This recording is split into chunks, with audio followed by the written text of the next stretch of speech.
क्या आप जानते हैं कि एक बार महादेव ने सृष्टि की रचना करने से साफ मना कर दिया था। उन्होंने कहा, मैं मृत्यु का निर्माण नहीं करूंगा, और फिर वे एक खंबे की तरह स्थिर हो गए। इसी घटना ने उन्हें उनका सबसे अटल नाम दिया, स्थाणु। नमस्कार भक्तों, डे 36 भगवान स्थाणु।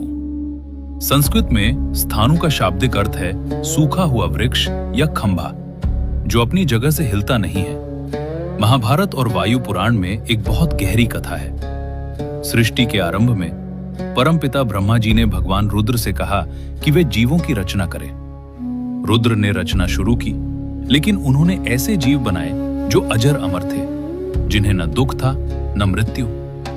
ब्रह्मा जी ने कहा, हे रुद्र, सृष्टि का चक्र चलाने के लिए मृत्यु आवश्यक है, नश्वर जीव बनाइए।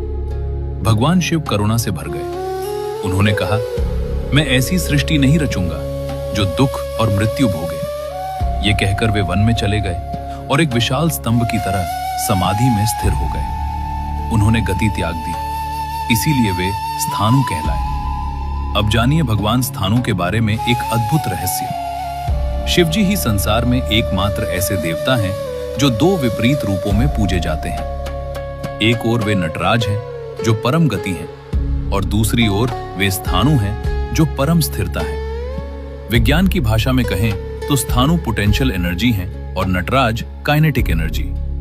महाभारत काल का प्रसिद्ध क्षेत्र कुरुक्षेत्र प्राचीन काल में स्थानीश्वर कहलाता था, जो भगवान स्थाणु को ही समर्पित था। स्थाणु नाम हमें सिखाता है कि दुनिया चाहे कितनी भी बदल जाए, सत्य कभी नहीं बदलता।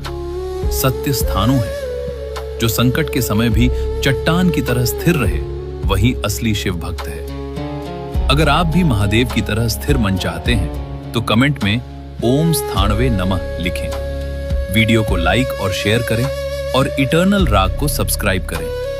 हर हर महादेव।